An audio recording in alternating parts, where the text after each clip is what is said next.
flat. You have no contrast to show you how great it is. And then what? I don't have anything to do? If my cup's already full, what more is there to do? That sounds terrible. I like the fact that nothing is ever perfect, that there's always something to do. I don't want everlasting life, and I certainly don't want a state of absolute peace where I don't know any other emotion. I mean, all of this sounds terrible, really. And you don't know what in the hell's good for them. Because half the time you don't know what in the hell's good for you, do you? And tell me, cuéntame, then what? I sit on this cloud next to a bearded man that we call God with his son Jesus, and I just live forever in this, like, perfectly wonderful environment, this perfect utopia next to all these saints and do-gooders. Nothing interesting ever happens. You know, your sins, your vices, are probably the most damn interesting thing about you. I'm not interested. I mean, I would rather just die. I mean, seriously. I can't imagine anything on earth that would give you the right to be so self-righteous and so self-important as to go around helping people all the time. I know this sounds insane, but follow me for a minute. But are you really so important? Do these people need me? Everything would go along just fine without you tomorrow. I'm certain. The universe has been doing this for an awfully long time. In fact, I'm not so sure that time even really exists. Maybe we can explore that later. Anyway, for now, you know, this is kind of the whole Protestant, Christian sort of way of thinking, mode of thinking. I have to spread the word. Did you know that the word gospel, I mean, when I think about it, I think of a text that is meant to make me feel bad and do better. And that's not the origin of the word gospel. It actually comes from the Greek word evangelion, which was translated into English as God spell, but before Christianity, it used to mean just good news. You know, new king, military victory, baby was born, something like this. Anyway, the word God spell, as that was translated into Old English, and to modern English, it was translated into gospel. But the actual meaning of that word is good news. And it doesn't matter if we have to kill these people or take all their food or whatever, burn their houses down. Foreskins. Now, the concept of circumcision is first mentioned in the Bible in Genesis 17. Samuel 8, I believe it's 18:27, or maybe it's 27:18. I can't remember. Was it King Saul? Anyway, he commanded somebody to go out and return with 100 foreskins, and he, being an overachiever, returns with 200. I'm glad he's not alive and isn't near me. I don't have any left. I was mutilated at birth by this. I think it is a Jewish tradition, if I'm not mistaken, that was carried over. I mean, what in the hell is that? And can you imagine? These people didn't have antibiotics. What are you doing cutting that baby? For me personally, I could not bring myself to have that done to my own sons. And it's just like, why? All you gotta do is clean it, because it looks weird because everybody has a circumcised penis. I'm telling you what, I saw somebody doing that to mine. Well, come on, guys. If you want to make an omelet, you have to crack a few eggs. The ends justify the means. Who cares if we have to kill and pillage this village if we can save 10 more? Now you tell me. You tell me in that situation where the devil is operating. I think the hell would have been you if you had participated in that. Now, where is that? If I wind up in hell, where will I be? Is that here? Is that in some other dimension, somewhere just around the corner that I can't perceive? Is it in this universe? If not, where is it? Is this a concept? Is this a state of mind, a state of being?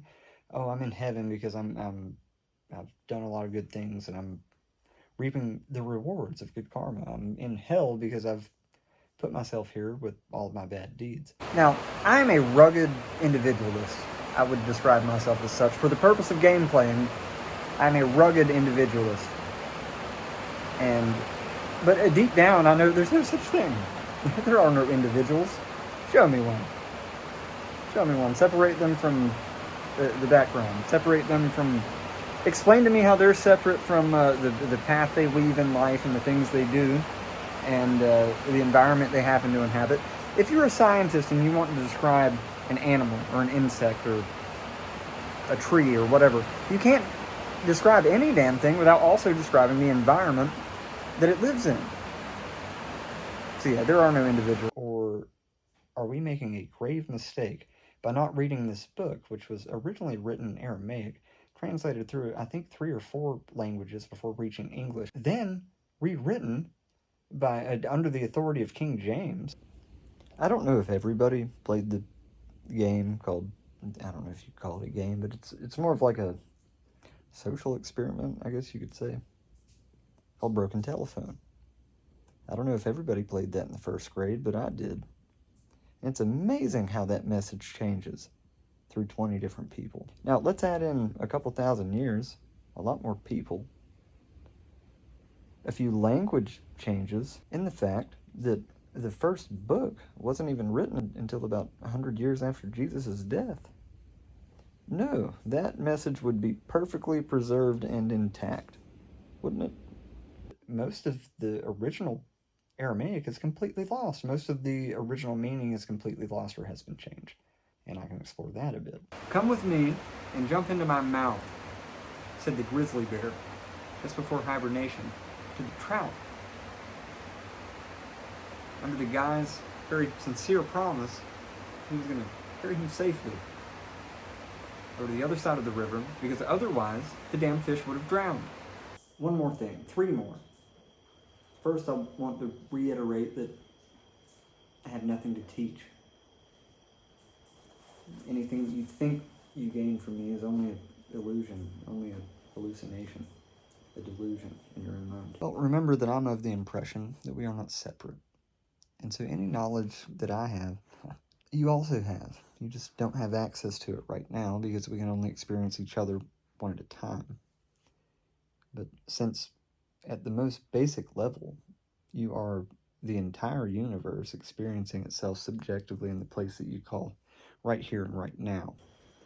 I'm not telling you anything you don't already know, except for personal details about me. I am not a philosophy major. I don't have a college degree. I'm not a major of anything. Pero por ahora, soy profesor de inglés. Isn't that funny? I hated English class, and now I teach it. Life, I don't want to say it's not real, because it's just about as real as anything could be. But I am highly suspicious of it. One more thing. This is a lovely pocket square. I just want to point that out. This was made for me, custom, by somebody in the United States. I brought it with me. It's got chickens on it. I love it. I need a set with mushroom cufflinks next. Gracias, madre. Todavía yo tengo.